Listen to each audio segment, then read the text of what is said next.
Đời người là hữu hạn, nhưng lòng tham của con người lại vô hạn. Phải làm sao để có được một cuộc sống thảnh thơi, yên bình và nhìn thấu được lòng người giữa cuộc đời bon chen, xô bồ này? Trang Tử, vị triết gia và tác gia lừng danh của đạo giáo, là người đã để lại những tư tưởng vượt thời gian.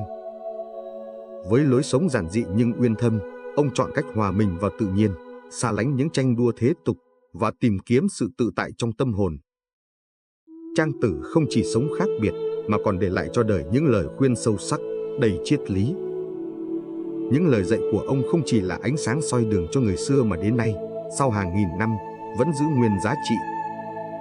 Chắc chắn rằng 10 đạo lý mà Trang Tử từng truyền dạy sẽ khiến chúng ta phải lắng lòng suy ngẫm, tìm ra câu trả lời cho chính mình trong cuộc sống đầy biến động. Chào mừng các bạn đã đến với kênh Pháp Tuệ Nhân Sinh. Hãy cùng bắt đầu hành trình khám phá những triết lý sống bất hủ của Trang Tử. Lời dạy 1: con người sống giữa đất trời, cũng giống như con ngựa chạy qua vạch ngăn cách mỏng manh, chớp mắt một cái đã xong rồi. Đời người như bóng câu qua cửa, ngắn ngủi tựa mây khói. Bởi vậy, thay vì mải mê chạy theo danh lợi, hãy biết trân trọng từng khoảnh khắc, sống chậm lại để tận hưởng giá trị thực sự của cuộc sống. Ngày xưa, tại ngôi làng nhỏ dưới chân núi Thương Sơn, có một học giả tên là Triệu Văn. Ông nổi tiếng khắp vùng vì học vấn uyên thâm, nhưng lòng lúc nào cũng không yên vì tham vọng lớn lao. Triệu Văn dành cả ngày để viết sách, tìm cách thuyết phục quan lớn trong triều đình chú ý đến tài năng của mình. Một ngày nọ, khi đang mải mê viết lách trong căn phòng chật hẹp, Triệu Văn nhận được lời mời từ bạn cũ, Lão Tiêu, một ngư phủ sống cạnh dòng sông Thủy Bình. Dù ban đầu không mấy mặn mà, nhưng vì nể tình bạn cũ, ông miễn cưỡng đồng ý ghé thăm. Khi Triệu Văn đến, Lão Tiêu đã chuẩn bị một bữa cơm đơn giản với cá tươi, rau xanh hái từ vườn. Trong lúc ăn, Lão Tiêu hỏi: "Huynh vẫn dành cả đời theo đuổi danh tiếng, có bao giờ ngừng lại để nhìn ngắm thế gian chưa?" Triệu Văn mỉm cười nhạt: "Cuộc đời ngắn ngủi, nếu không gắng sức để lại điều gì lớn lao, chẳng phải quá uổng phí sao?" Lão Tiêu im lặng một lúc rồi dẫn Triệu Văn ra bờ sông. Họ ngồi nhìn dòng nước chảy xiết. Lão Tiêu cầm một nắm cát, rải nhẹ xuống dòng sông, rồi nói: "Huynh nhìn xem, nắm cát này giống như thời gian của một đời người. Ta càng cố giữ, cát trôi càng nhanh. Nhưng nếu ta nhẹ nhàng để nó chảy tự nhiên, cát vẫn hòa vào dòng nước mà chẳng hề mất đi ý nghĩa." Triệu Văn sững người. Ông nhìn dòng sông và bỗng nhận ra rằng, dù nước không ngừng trôi, nó vẫn giữ được vẻ thanh bình, lặng lẽ nhưng vô cùng rộng lớn. Cuộc đời hóa ra không cần phải chạy đua, mà cần biết dừng lại đúng lúc để cảm nhận ý nghĩa đích thực. Từ hôm ấy, Triệu Văn sống chậm lại. Ông dành thời gian chăm sóc mẹ già, trò chuyện với hàng xóm và cảm nhận niềm vui giản đơn trong từng bữa cơm thanh đạm. Dẫu không để lại danh tiếng lớn lao, ông ra đi trong sự bình yên, để lại trong lòng mọi người hình ảnh một người trí thức chân thành, đôn hậu. Cuộc đời ngắn ngủi, danh lợi chỉ là phù du. Hãy sống để cảm nhận, để yêu thương, để hòa mình với cuộc sống, bởi chỉ có như vậy, ta mới tìm thấy hạnh phúc đích thực. Lời dạy 2: nước không đủ thì không đẩy được chiếc thuyền lớn, gió không đủ thì không dang nổi đôi cánh to. Để đạt được những thành công lớn lao, cần có sự chuẩn bị kỹ lưỡng và nền tảng vững chắc. Vội vã hoặc thiếu sự đầu tư từ đầu chỉ dẫn đến thất bại. Ngày xưa, tại vùng đất Trường An, có một thanh niên tên là Ngụy Phong, nổi danh với tài năng chế tạo. Anh luôn khao khát tạo ra một chiếc thuyền lớn nhất để vượt qua Biển Đông, với mộng tưởng khám phá những vùng đất chưa ai đặt chân tới. Ngụy Phong dành cả năm để vẽ bản thiết kế và chuẩn bị vật liệu. Tuy nhiên, vì nôn nóng muốn hoàn thành sớm, anh đã dùng gỗ tạp rẻ tiền thay cho gỗ chắc chắn. Phần thân thuyền cũng không kiểm tra kỹ lưỡng. Ngày hạ thủy, chiếc thuyền trông bề ngoài rất đồ sộ, khiến dân làng trầm trồ ngưỡng mộ. Khi Ngụy Phong cùng thủy thủ đoàn ra khơi, biển trời ban đầu êm dịu, gió thổi nhẹ nhàng. Nhưng chỉ sau vài ngày, một cơn bão lớn bất ngờ ập đến. Nước thấm qua các kẽ hở của thuyền và gió mạnh khiến cột buồm lung lay, không chịu nổi áp lực. Dù mọi người cố gắng chèo chống, con thuyền cuối cùng cũng vỡ tan. Ngụy Phong và các thủy thủ may mắn bám vào mảnh gỗ trôi dạt về bờ, nhưng giấc mộng chinh phục Biển Đông đã tan thành mây khói. Ngụy Phong đứng lặng nhìn mảnh gỗ còn sót lại, lòng đầy nuối tiếc, anh nói với người bạn đồng hành, Lâm Sơn. Ta đã quá tham vọng mà quên đi rằng một chiếc thuyền lớn cần sự chuẩn bị lớn. Ta đã làm tất cả quá vội vàng mà không nghĩ đến nền tảng vững chắc là điều cốt yếu. Sau lần đó, Ngụy Phong thay đổi cách sống. Anh dành thêm nhiều năm học hỏi, rèn luyện và xây dựng lại từ đầu. Cuối cùng, anh đã tạo ra một chiếc thuyền chắc chắn, đủ sức vượt qua sóng lớn để thực hiện giấc mơ năm nào. Thành công không đến từ sự vội vàng hay nửa vời, mà là từ sự kiên nhẫn, bền bỉ và chuẩn bị kỹ lưỡng cho từng bước đi. Một nền tảng vững chắc chính là điểm tựa để chinh phục mọi thử thách lớn lao trong cuộc sống. Lời dạy 3, người phàm đều thích người khác đứng về phía mình và ghét những kẻ chống lại mình. Con người thường mong muốn nhận được sự đồng tình, tán thưởng từ người khác. Tuy nhiên, việc quá coi trọng ý kiến bên ngoài dễ khiến ta đánh mất bản ngã, bị cuốn theo những giá trị phù phiếm mà quên đi điều quan trọng nhất, sống đúng với chính mình. Tại kinh thành Vĩnh An, có một học giả tên là Chu Vân, nổi tiếng với tài ăn nói và trí tuệ xuất chúng. Ông thường được mời đến các buổi hội thảo để giảng giải về đạo lý và thu hút đông đảo người nghe. Vì muốn làm vừa lòng tất cả, Chu Vân luôn tìm cách đưa ra những quan điểm khiến mọi người hài lòng, bất kể điều đó có mâu thuẫn với niềm tin thực sự của ông. Một ngày kia, Chu Vân gặp Lão Tử, một ẩn sĩ thông tuệ sống trong ngôi nhà tranh giữa rừng. Lão Tử hỏi. Người đời thường ca ngợi ông vì luôn nói điều họ muốn nghe. Nhưng thực ra, ông có cảm thấy bình an trong lòng không? Chu Vân ngập ngừng rồi đáp. Thú thực, tôi luôn lo sợ rằng nếu nói sai một lời, tôi sẽ mất đi sự yêu mến của mọi người. Lão Tử mỉm cười, rót một chén trà rồi nói. Một người đi qua sa mạc, nếu chỉ chọn nước ngọt để uống, sẽ chết khát trước khi tìm thấy ốc đảo. Cuộc đời này cũng vậy, nếu chỉ chạy theo những lời tán thưởng, chẳng khác nào tự nhốt mình trong cái lồng của dư luận. Ông phải học cách lắng nghe lòng mình thay vì chỉ nghe theo ý người. Những lời này khiến Chu Vân bừng tỉnh. Sau lần gặp đó, ông thay đổi cách sống. Thay vì chỉ nói điều người khác muốn nghe, ông bắt đầu trung thực bày tỏ quan điểm và chia sẻ chân lý mà mình thực sự tin tưởng.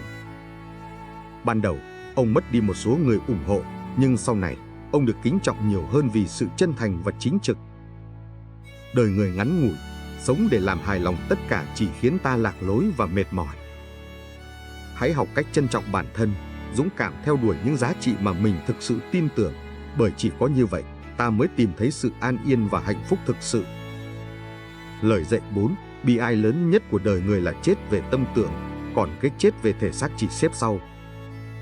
Sự sống không chỉ nằm ở hơi thở, mà còn ở tinh thần, ý chí và khát vọng. Khi con người đánh mất hy vọng, từ bỏ đam mê và không còn mục tiêu để hướng tới, thì dù còn sống, họ cũng chỉ như cái xác không hồn. Ở vùng quê Bình Nguyên, có một người tên là Lý Thừa. Khi còn trẻ, Lý Thừa là người giàu ý chí và khát khao. Anh từng thi đỗ trạng nguyên, được mời làm quan trong triều đình. Nhưng vì vướng vào âm mưu của bọn gian thần, anh bị cách chức và lưu đày về quê nhà. Những năm tháng lưu đày, Lý Thừa sống khép kín, ngày ngày chỉ ngồi trước cửa nhà, nhìn dòng người qua lại mà không nói một lời. Dân làng gọi anh là bóng người lặng lẽ, bởi anh không giao tiếp, không làm việc, không còn quan tâm đến bất kỳ điều gì. Một ngày nọ, có một đạo sĩ già tên là Từ Ngạo ghé qua làng. Nghe chuyện về Lý Thừa, ông đến gặp và hỏi. Người ta nói ngươi từng là một trạng nguyên lừng danh, tại sao giờ đây lại sống như một khúc gỗ mục thế này? Lý Thừa không nhìn lên, chỉ thở dài đáp. Danh tiếng và tài năng của ta đã bị vùi dập. Giờ ta chẳng còn gì, sống cũng chỉ là tồn tại mà thôi. Từ Ngạo nghe vậy, liền lấy từ trong túi ra một hạt giống nhỏ và đưa cho Lý Thừa. Ông nói, đây là hạt giống của một loài cây quý, phải mất nhiều năm mới có thể lớn thành cây to. Nhưng nếu được chăm sóc cẩn thận, nó sẽ nở ra những đóa hoa rực rỡ, tỏa hương ngát lành. Hãy trồng nó và đợi ngày nó đơm hoa kết trái. Dù không hiểu ý, nhưng vì phép lịch sự, Lý Thừa nhận lấy hạt giống và trồng xuống vườn. Mỗi ngày, anh tưới nước và chăm sóc cây. Theo thời gian, anh bắt đầu cảm thấy niềm vui khi thấy cây lớn lên từng ngày. 4 năm sau, cây nở hoa rực rỡ. Đứng trước những đóa hoa lung linh dưới nắng, Lý Thừa bỗng cảm nhận được sức sống mãnh liệt của tự nhiên. Anh chợt hiểu rằng, dù bị chôn vùi trong thất bại, chỉ cần ta còn ý chí và hy vọng, ta vẫn có thể hồi sinh từ tro tàn. Từ đó, Lý Thừa bắt đầu sống lại với đam mê. Anh viết sách, dạy học và truyền cảm hứng cho thế hệ trẻ, để lại cho đời những bài học sâu sắc. Đời người chỉ thật sự kết thúc khi tâm tưởng đã chết. Hãy giữ cho ngọn lửa hy vọng luôn cháy sáng, bởi ý chí và tinh thần là sức mạnh lớn nhất để vượt qua mọi khổ đau. Lời dạy năm: không thể nói chuyện biển cả với con ếch ngồi đáy giếng, chẳng thể bàn về băng tuyết với lũ côn trùng mùa hè. Tri thức và nhận thức của con người bị giới hạn bởi những gì họ từng trải nghiệm. Đôi khi, những người có tầm nhìn hạn hẹp sẽ không thể hiểu được điều lớn lao mà người khác đang nói. Bởi vậy, hãy học cách mở rộng chân trời của mình trước khi phán xét. Ngày xưa, ở một làng nhỏ ven sông, có một học giả tên là Đặng Nguyên. Ông được biết đến là người thông tuệ và có tầm nhìn xa. Một ngày, ông quyết định tổ chức một buổi giảng về những hiện tượng kỳ thú của biển cả mà ông từng quan sát trong chuyến du ngoạn dài ngày. Trong buổi giảng, một người dân trong làng, anh thợ gốm tên là Trương Điền, đứng lên và cười lớn. Thưa ngài, làm sao có thể tin rằng biển cả lại lớn đến mức không thấy bờ? Chẳng phải con sông bên làng chúng ta đây cũng đủ rộng lớn rồi sao? Đặng Nguyên mỉm cười, đáp. Ngươi đã từng rời khỏi làng này chưa, Trương Điền? Chưa từng, vì tôi tin rằng chẳng đâu bằng ngôi làng của chúng ta. Lúc ấy, Đặng Nguyên bước đến gần và nói. Ngươi giống như con ếch ngồi đáy giếng, chỉ thấy bầu trời qua miệng giếng hẹp. Làm sao có thể hiểu được bầu trời bao la ngoài kia? Biển cả không thể so với con sông này, cũng như tri thức của ta không thể bị giới hạn trong những điều nhỏ bé mà ngươi biết. Câu nói khiến mọi người im lặng suy nghĩ. Sau buổi giảng, Trương Điền tìm đến Đặng Nguyên, bày tỏ sự hối lỗi và mong được dẫn đi xa hơn để mở mang tầm mắt.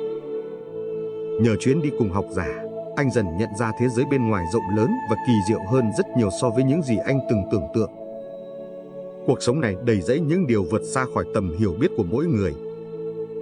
Nếu ta mãi bị trói buộc bởi những gì quen thuộc, ta sẽ không bao giờ thấy được bức tranh toàn cảnh của thế giới.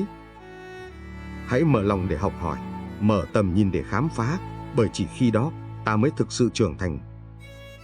Lời dạy 6: người có tài chẳng cần nói nhiều, chỉ có những kẻ bất tài vô dụng mới hay khoe khoang, thể hiện. Khi con người thực sự có năng lực, họ không cần phải ồn ào hay khoe khoang để chứng minh giá trị của mình. Thực tế, hành động mới là thước đo tốt nhất cho tài năng. Những kẻ thiếu tự tin và tài năng thường phải dùng lời nói để che giấu sự bất tài của mình. Ngày xưa, ở đất Tần, có một võ sĩ nổi tiếng tên là Lý Tông. Anh ta là người có sức mạnh phi thường, nhưng luôn khiêm tốn và ít khi nói về khả năng của mình. Dù vậy, mỗi lần có dịp giao đấu, anh luôn chiến thắng xuất sắc, khiến dân chúng không khỏi thán phục. Một hôm, trong một buổi hội thi võ thuật tại Kinh Thành, có một người tên Trương Thiên, một võ sĩ khác, người luôn tự xưng là bậc thầy trong các chiêu thức quyền cước. Trương Thiên đứng trước đám đông, khoa trương khoe khoang về khả năng chiến đấu của mình, kể cả những chiến thắng huyền thoại mà không ai biết thực hư. Anh ta tự cho mình là người vô địch và không ngừng nói về sự vượt trội của mình trong các trận đấu. Khi Lý Tông xuất hiện tại buổi thi, mọi người ngạc nhiên vì anh chỉ đến đứng nhìn mà không nói một lời. Trương Thiên không thể bỏ qua cơ hội này, tiến lại gần và nói: Nếu ngươi muốn chứng minh tài năng của mình, sao không lên thử sức với ta? Chắc chắn ngươi chẳng thể thắng được ta đâu. Lý Tông mỉm cười và chỉ gật đầu nhẹ, không nói gì. Trận đấu diễn ra, và chỉ sau vài chiêu, Trương Thiên đã bị hạ gục nhanh chóng, không thể chống cự nổi. Người ta không khỏi ngỡ ngàng trước sự điềm tĩnh và sức mạnh vượt trội của Lý Tông. Sau trận đấu, Lý Tông chỉ lặng lẽ cúi chào và rời đi mà không nói thêm lời nào. Người dân lúc này mới hiểu rằng tài năng thật sự không cần phải khoe khoang. Họ nhớ mãi hình ảnh một võ sĩ khiêm tốn, không bao giờ cần nói nhiều để chứng minh giá trị của mình. Kể từ đó, dân làng tôn trọng Lý Tông không chỉ vì tài nghệ mà còn vì đức tính khiêm nhường của anh. Họ cũng hiểu rằng, trong cuộc sống này, những người thực sự có tài sẽ không cần phải phô trương, mà chỉ cần hành động là đủ để chứng minh sức mạnh của mình. Lời dạy 7, dục tốc bất đạt. Vội vã không bao giờ mang lại kết quả bền vững. Khi con người quá nóng lòng muốn đạt được điều gì đó, họ dễ dàng đánh mất kiên nhẫn và sự chuẩn bị cần thiết, từ đó dẫn đến thất bại. Thành công không đến từ sự vội vàng mà từ sự kiên trì, cẩn trọng và từng bước đi vững chắc. Ngày xưa, tại vùng đất Tống, có một thợ rèn tên là Tiêu Hoàng, nổi tiếng với tay nghề rèn kiếm xuất sắc. Tuy nhiên, anh luôn cảm thấy bất mãn vì công việc của mình, mong muốn làm ra những thanh kiếm tốt hơn, sắc bén hơn, nhưng lại không đủ kiên nhẫn để trau dồi kỹ thuật. Một hôm, Tiêu Hoàng nhận được lệnh của một vị quan lớn trong triều đình, yêu cầu anh rèn một thanh kiếm vô cùng đặc biệt nhằm phục vụ cho trận chiến sắp tới. Vị quan này hứa sẽ thưởng cho anh một khoản tiền lớn nếu thanh kiếm đó sắc bén và bền chắc. Vì ham lợi, Tiêu Hoàng quyết định làm nhanh chóng, không dành thời gian kiểm tra lại từng bước một. Tiêu Hoàng bắt đầu công việc, làm nóng thép, đập và mài một cách vội vàng, muốn nhanh chóng hoàn thành để nhận thưởng. Sau khi thanh kiếm hoàn thành, anh mang nó đến triều đình. Vị quan lớn cầm thanh kiếm, thử dùng một lần trên tảng đá. Chỉ với một cú đập nhẹ, thanh kiếm đã bị vỡ làm đôi. Vị quan lớn tức giận, yêu cầu Tiêu Hoàng giải thích. Tiêu Hoàng lúc này mới nhận ra sự sai lầm của mình, nói: tôi quá nóng vội, không kiểm tra kỹ lưỡng từng bước trong quá trình rèn, nên thanh kiếm không đủ bền. Lão thợ rèn trở về nhà, lòng đầy hối hận. Sau đó, anh quyết định sẽ không bao giờ làm việc vội vàng nữa. Tiêu Hoàng dành nhiều tháng để nghiên cứu và hoàn thiện kỹ thuật rèn kiếm. Khi đã hiểu thấu đáo từng bước, anh làm ra một thanh kiếm khác. Lần này, thanh kiếm không chỉ sắc bén mà còn bền chắc, đứng vững trước thử thách. Thanh kiếm trở thành vũ khí vô cùng giá trị, và Tiêu Hoàng không chỉ nhận được sự kính trọng từ mọi người mà còn đạt được thành công lâu dài. Đạt được điều gì đó vội vàng sẽ không mang lại sự bền vững. Đôi khi, sự kiên nhẫn và những bước đi vững chắc lại là yếu tố quan trọng nhất dẫn đến thành công thực sự. Không có gì quý giá nếu không phải trải qua quá trình học hỏi, nỗ lực và hoàn thiện. Lời dạy 8, họa từ miệng mà ra, bệnh từ miệng mà vào. Lời nói có sức mạnh vô cùng lớn, có thể xây dựng hay phá hủy, có thể chữa lành hoặc gây ra tổn thương. Khi ta không cẩn thận trong lời nói, nó có thể gây ra họa hại cho bản thân và người khác. Đôi khi, chỉ một câu nói thiếu suy nghĩ cũng có thể dẫn đến những hậu quả không thể lường trước được. Ngày xưa, ở vùng đất Lạc Dương, có một vị quan tên là Hàn Đường, nổi tiếng với trí tuệ sắc bén và tài lãnh đạo tài tình. Tuy nhiên, ông lại có một nhược điểm là rất nóng tính và dễ bị kích động khi nghe những lời chỉ trích. Mỗi khi bị đối xử bất công hoặc có người phê phán, ông lập tức phản ứng lại bằng những lời mắng chửi sắc bén, không màng đến hậu quả. Một lần, trong một buổi tiệc của triều đình, có một vị quan nhỏ tên là Vương Lạc, vì ngưỡng mộ tài năng của Hàn Đường nên đã lên tiếng khen ngợi ông. Tuy nhiên, ông lại vô tình nhắc đến một vài sự việc trong quá khứ mà Hàn Đường không hài lòng. Khi nghe thấy, Hàn Đường liền nổi giận và quát mắng Vương Lạc, nói rằng: ngươi là kẻ ngu dốt, dám xen vào việc của người khác mà không hiểu gì cả. Vương Lạc mặc dù bị chỉ trích, nhưng vẫn cố gắng giữ thái độ bình tĩnh và lặng lẽ rời đi. Tuy nhiên, không lâu sau đó, Vương Lạc đã tìm cách tiết lộ chuyện này ra ngoài, khiến những người trong triều đình bắt đầu chỉ trích Hàn Đường vì sự nóng giận và thiếu kiềm chế của ông. Sự việc nhanh chóng lan rộng, và trong một thời gian ngắn, Hàn Đường mất đi sự tín nhiệm của các quan viên trong triều. Người dân bắt đầu bàn tán và coi thường ông, cho rằng dù tài năng đến đâu mà thiếu sự bình tĩnh và tôn trọng người khác, thì vẫn không thể là một vị quan tốt. Lời nói, dù chỉ là một phản ứng tức thời, đã làm Hàn Đường mất đi sự tín nhiệm và ảnh hưởng của mình. Ông nhận ra rằng nếu không cẩn trọng với lời nói của mình, thì không chỉ bản thân mà cả những người xung quanh cũng sẽ chịu hậu quả. Từ đó, Hàn Đường bắt đầu rèn luyện tính kiên nhẫn và kiểm soát cảm xúc. Mỗi khi có chuyện không vừa ý, ông không vội phản ứng mà suy nghĩ kỹ trước khi nói ra bất cứ điều gì. Nhờ vậy, ông dần lấy lại được lòng tin của mọi người và giữ được sự nghiệp của mình. Lời nói là con dao hai lưỡi, có thể mang lại lợi ích hoặc gây ra tổn hại. Khi chúng ta học cách kiềm chế và cẩn trọng trong từng lời nói, chúng ta có thể tránh được những họa từ miệng mà ra và bảo vệ được mối quan hệ cũng như danh tiếng của mình. Lời dạy 9. Lấy lòng khoan dung để đối xử với người, lấy sự nghiêm khắc để đối xử với bản thân. Cuộc sống này luôn đầy rẫy những mối quan hệ và sự giao tiếp, mỗi người đều có một tính cách và quan điểm khác nhau. Chính vì vậy, trong khi đối diện với người khác, ta cần có lòng khoan dung, biết tha thứ và chấp nhận những khuyết điểm của họ. Tuy nhiên, khi đối diện với chính mình, ta phải giữ sự nghiêm khắc, không tự mãn, luôn đòi hỏi bản thân phải vươn lên, không ngừng hoàn thiện. Ở một ngôi làng nhỏ trong vùng đất Trường An, có một người tên là Tạ Phúc. Tạ Phúc là một người nổi tiếng vì đức tính khoan dung và nhân hậu. Ông luôn đối xử tốt với mọi người, không bao giờ trách móc ai, bất kể người đó có mắc phải lỗi lầm hay không. Mỗi khi có người làm điều gì sai trái, ông đều tìm cách giúp họ nhận ra sai lầm mà không của trách nặng lời.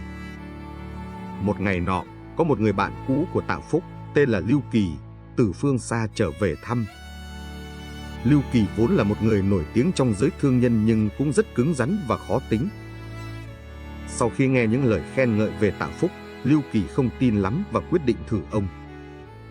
Lưu Kỳ tìm đến Tạ Phúc và bắt đầu đưa ra những thử thách khó khăn, liên tục chỉ trích những hành động của ông, cố tình tìm kiếm lỗi lầm trong cách ứng xử của Tạ Phúc.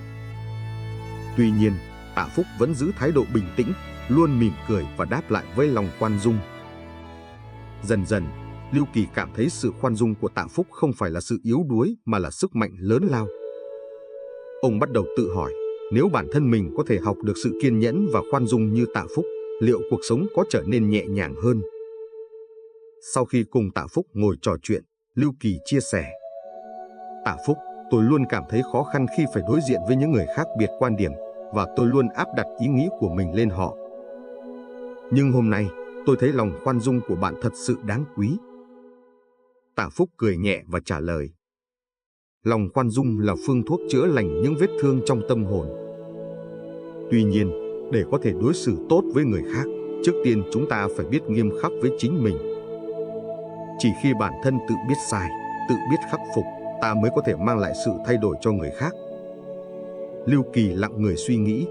Ông nhận ra rằng sự nghiêm khắc với bản thân chính là chìa khóa để mình trở thành một người tốt hơn. Và từ đó, Lưu Kỳ đã quyết tâm thay đổi, không chỉ nâng cao yêu cầu đối với bản thân mà còn học được cách đối xử khoan dung với mọi người xung quanh. Lời dạy này nhắc nhở chúng ta rằng, trong mối quan hệ với người khác, sự khoan dung và tha thứ là điều quan trọng để duy trì sự hòa hợp. Tuy nhiên, chính bản thân mình cần phải nghiêm khắc, không ngừng rèn luyện và hoàn thiện để không rơi vào sự thỏa mãn hay lười biếng. Lời dạy 10. Chi túc bất nhục, chi chỉ bất đãi. Biết đủ không bao giờ là hổ thẹn, biết dừng đúng lúc không bao giờ là tiếc nuối. Những người biết hài lòng với những gì mình có và không quá tham lam, tham vọng sẽ luôn sống an yên và hạnh phúc. Ngược lại, những ai không biết dừng lại, luôn chạy theo những ham muốn vô tận sẽ gặp phải nhiều đau khổ và trắc trở. Ngày xưa, có một người tên là Quách Tuyên, một thương nhân giàu có sống ở vùng đất Dương Châu. Mặc dù đã có rất nhiều tiền bạc và của cải, nhưng Quách Tuyên vẫn không cảm thấy đủ. Mỗi lần gặp ai, ông luôn kể về sự giàu có của mình và khẳng định rằng còn nhiều tài sản chưa thể đem ra sử dụng hết. Ông mơ ước mở rộng đế chế buôn bán, kiếm thêm tiền và không ngừng tìm kiếm cơ hội để làm giàu hơn nữa. Một lần, Quách Tuyên gặp một người bạn cũ là Lưu Bảo, một nông dân giàu lòng nhân ái, sống giản dị và khiêm nhường. Lưu Bảo nhìn thấy tâm trạng bồn chồn của Quách Tuyên và hỏi: Tuyên huynh, dù giàu có như vậy, sao huynh vẫn không vui? Có phải huynh đang tìm kiếm điều gì đó mà chưa có được? Quách Tuyên thở dài đáp: Bảo huynh, ta đã có hết mọi thứ, nhưng ta vẫn không hài lòng. Ta vẫn muốn có thêm nhiều của cải hơn nữa, có thêm quyền lực và sự ảnh hưởng. Ta không thể dừng lại được. Lưu Bảo nghe xong, chỉ cười nhẹ và kể một câu chuyện. Có một con rùa sống trong một cái hồ nhỏ. Nó có một ngôi nhà yên bình và một chiếc mai vững chắc để bảo vệ bản thân. Một ngày, nó gặp một con chim ưng bay trên bầu trời rộng lớn, và con chim ưng nói với rùa: Sao người không bay lên cao như ta, nhìn thế giới rộng lớn và đầy tự do? Con rùa suy nghĩ một lát rồi trả lời: Ta có thể bay lên nhưng ta sẽ phải bỏ lại ngôi nhà, nơi ta cảm thấy an toàn và thoải mái. và dù có bay cao, ta cũng không chắc chắn có thể sống lâu được.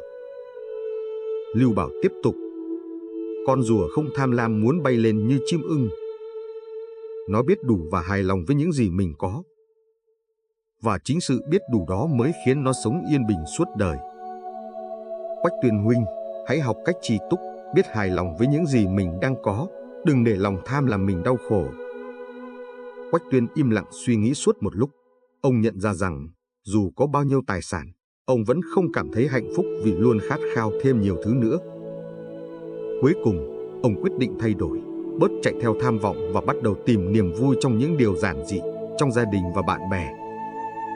Quách Tuyên đã hiểu rằng, tri túc bất nhục không có nghĩa là thiếu khát vọng, mà là biết cách dừng lại khi đạt được điều mình mong muốn và không để lòng tham chi phối cuộc sống.